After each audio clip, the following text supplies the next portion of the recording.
नमस्कार, एनसीआर हलचल में आपका स्वागत है। कल स्नेह मिलन कार्यक्रम आयोजित हुआ अंबेडकर इंटरनेशनल सेंटर, जनपद रोड, दिल्ली में, जहाँ पे बहुत सारे गणमान्य व्यक्ति मौजूद थे।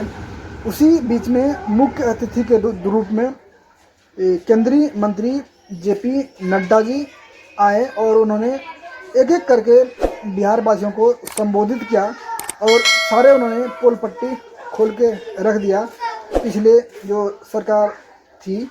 आइए जानते हैं उनका वक्तव्य, उन्होंने क्या कहा, और आप लोग बने रहिए और अपना विचार जरूर हमारे साथ में कमेंट कीजिए और इस चैनल को लाइक, शेयर और सब्सक्राइब करना ना भूलें। आइए सुनते हैं माननीय मंत्री जी जेपी नड्डा जी को।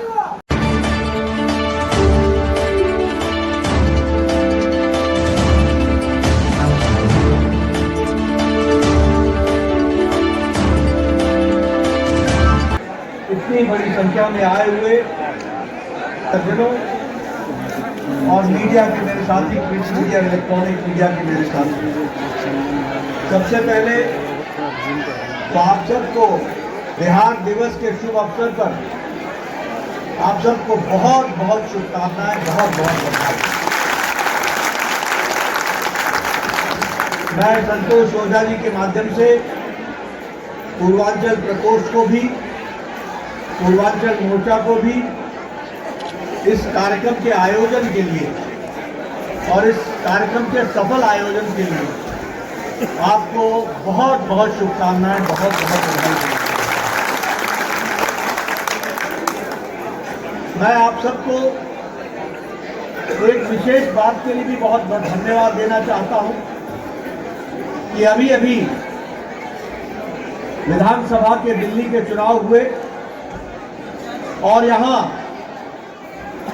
जो एक तरीके से अमावस्या लगी हुई थी, अंधेरा छाया हुआ था, विकास की जगह पर विनाश की ओर हम अग्रसर हो रहे थे, उसमें नए सूरज के उदित होने का आपने जो आह्वान किया और मोदी जी के नेतृत्व में जो भारतीय जनता पार्टी की सरकार दिल्ली में लाई, इसके लिए आपको बहुत बहुत धन्यवाद, आपका विशेष धन्यवाद। यह भी बात सच है कि जहां पूर्वांचल चल पड़ता है वहां देश चल पड़ता है।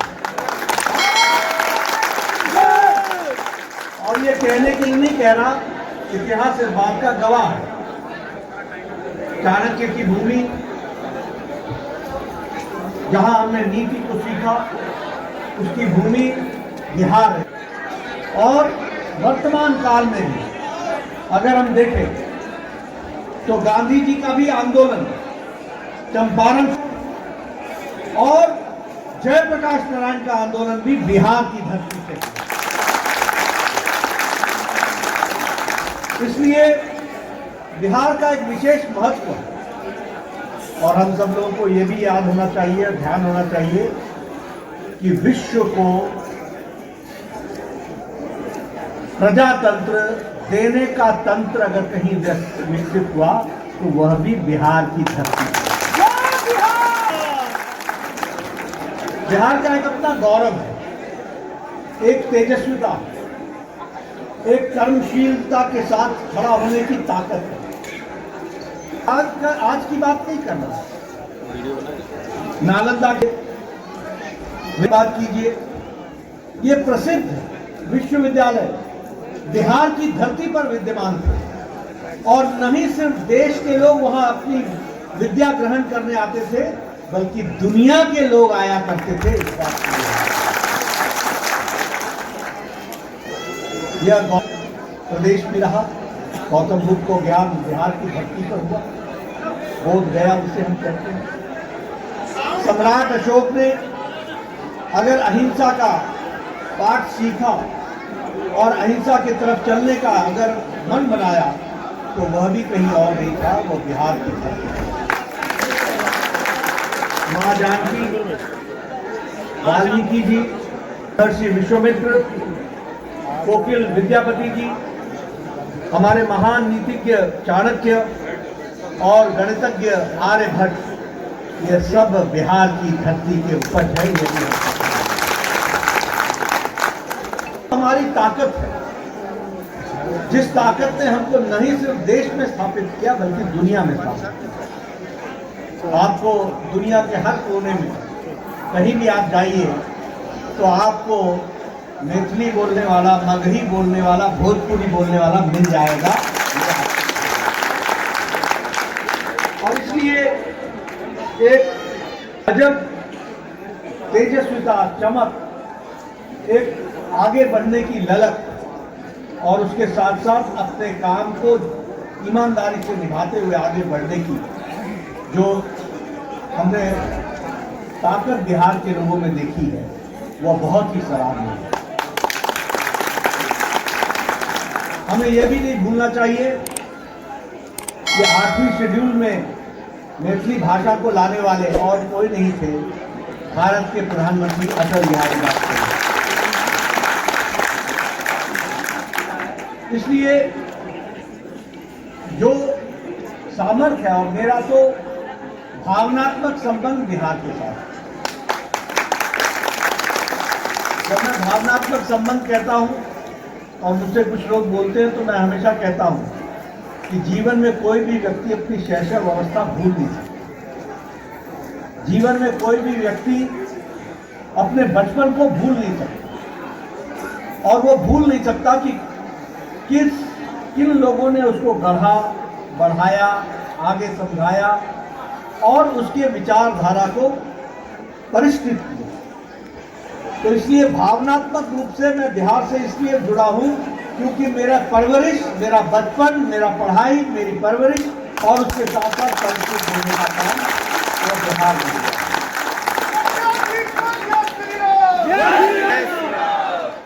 हमें में एक बात जरूर बोलनी है, और वो मैं जब विद्यार्थी था तब भी बोलता और वो मैं अभी भी बोलता। हम सब जब पढ़ रहे थे, आशीष सूद जी को याद होगा, वीरेंद्र सचदेवा जी को याद होगा, यूनिवर्सिटी में हम लोग काम करते थे, तो उस समय हिंदू कॉलेज, तो हिंदू कॉलेज का हॉस्टल में कम से कम 30% लोग बिहार के विद्यार्थी, पेरोडिकल कॉलेज कम से कम 40% विद्यार्थी बिहार के, हंसराज कॉलेज कम से कम 50% विद्यार्थी बिहार के, रामजस कॉलेज कम से कम 30 से 40% विद्यार्थी बिहार के, और 10 से 15% सेंट स्टीवंस में। और उस समय मैं कहा करता था कि आप सब लोग बिहार से यहां आए हो, बहुत अच्छी बात है, लेकिन आपको बिहार को वापस कुछ देना है, ये हमारी जिम्मेवारी है। और मुझे खुशी है कि उसमें से बहुत से लोग IAS ऑफिसर बने, कुछ लोग मेरे सेक्रेटरी बने, कुछ लोग मेरे सीनियर थे, कुछ जूनियर थे, सब लोगों के साथ काम करने का मौका मिला। कुछ लोग राजनीति में आए, कुछ लोग हमारी तरफ आए, कुछ उधर गए, लेकिन मुझे खुशी इस बात की है कि सब ने बिहार को ताकत देने में कोई कसर नहीं छोड़ी, और यही हमारी है। लेकिन मैं यहां यह भी कहना चाहता हूं कि बिहार ने एक परिस्थिति पलटती हुई थी, तो हम कहते थे A to F, A to E, और झा, और झा। तो लोग हमसे पूछते थे इसका क्या मतलब हुआ। मैंने कहा हमारे प्रोफेसर हैं अंकुश झा, हमारे प्रोफेसर हैं बेचन झा, हमारे प्रिंसिपल हैं चेतकर झा, हमारे प्रोफेसर हैं दिवाकर झा, यानी और सभी प्रोफेसर्स। आप 1975-76 की अमेरिका, इंडो अमेरिका की किताब उठा के देखिए, हु इज हु, कौन कौन है। ये इंडो अमेरिका का पब्लिकेशन है। तो इसमें आप देखेंगे कि कम से कम 20-25 प्रोफेसरों का नाम आपको पटना विश्वविद्यालय के प्रोफेसरों का नाम मिल जाएगा और कम से कम 70-80 प्रोफेसर पूरे बिहार में हैं। कोई गणेश सिंह मिलेगा, कोई BL वर्मा मिलेंगे, यानी सब लोग एक तरीके से बिहार अग्रसर रूप में आगे बढ़ रहा है। लेकिन को भी ध्यान रखें और वो मैं इसका चश्मदीद गवाह हूं कि हमने बढ़ते हुए बिहार को लालू राज में डूबता हुआ बिहार में देखा और मैं बड़े स्पष्ट शब्दों में कहना चाहता हूं। आप बताइए मैं ऐसा आया कि नहीं आया कि 5 बजे के बाद पटना शहर घूमना मुश्किल था? मैं सच बोल रहा हूँ। पत्रकार भाइयों को बता दो जो मैं बोल रहा हूँ वो सच बोल रहा हूँ। एग्जीबिशन रोड हमारा, एयरपोर्ट रोड, ये जो कभी चहलकदमी के इलाके हुआ करते थे, मैंने वो दिन भी पटना में देखा है जब जयप्रकाश नारायण के आंदोलन के लिए फणेश्वर नाथ रेणु ने अपना पद्मश्री छोड़ दिया था और उस आंदोलन में जीता। मैंने वो समय भी देखा है जब वे ऐसे महारथियों के साथ चाय पीने का अवसर भी मिलता और मैंने वो समय भी देखा है जब किसी शोरूम से गाड़ी को निकाल करके किसी की शादी में बारात में शामिल होने का भी ये बदलता बिहार देखा, ये डूबता बिहार देखा। और इसलिए आजकल जो लोग बोलते हैं कि जंगल राज नहीं था, अरे तुम तो उस समय पढ़ भी नहीं रहे थे, पैदा भी नहीं हुए। और मैंने तो संसद में कहा कि ये जो मीसा जी हैं, ये मीसा जी का नाम मीसा क्यों पड़ा?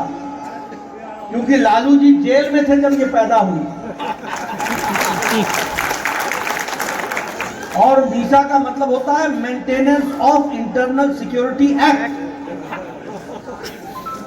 तो maintenance of internal security act में जेल में थे और यही जब बिहार के मुख्यमंत्री बने तो क्या हाल बिहार का बना दिया। बोलो जंगल राज था कि नहीं था? आप बताइए डॉक्टर वहां से पलायन हुए थे कि नहीं हुए थे? आप बताइए ये क्या बोलते हैं उसको, अपहरण उद्योग था कि नहीं था? डॉक्टरों को उठा लिया जाता था कि नहीं उठा लिया जाता? तो बोलो बिहार में अंधेरा छाया था कि नहीं छाया था? मोदी के राज में उजाला आया कि नहीं आया? मोदी जी के राज में आगे बढ़ा कि नहीं बढ़ा? इसलिए मित्रों याद रखना, लक्ष्मी और दुर्गा वही टिकती है जिसको टिकाने की ताकत होती है और वो टिकाने का जोर का नहीं है। दिल्ली आपने संभाल लिया, अब बिहार की आवश्यकता है उसको।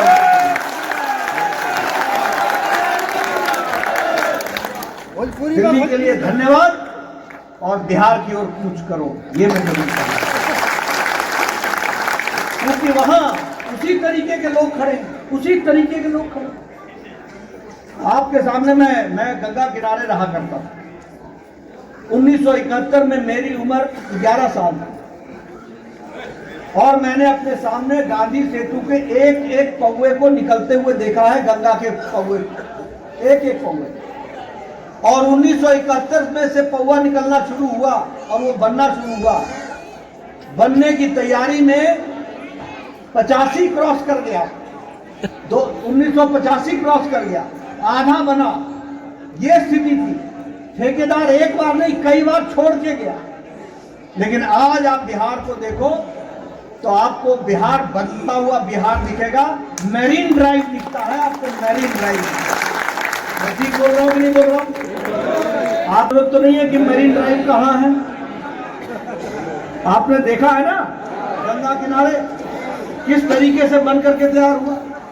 आपने देखा है ना जो रेल की लाइन भी और रोड की लाइन भी किस तरीके से गंगा को क्रॉस कर रही है। देखा है ना? देखा भैया? जोर से बोलो ना, देखा है। मैं इसलिए बता रहा हूँ कि उत्तर बिहार और दक्षिण बिहार का पाठ इतना बड़ा था कि पहले महेंद्र घाट जाना पड़ता था।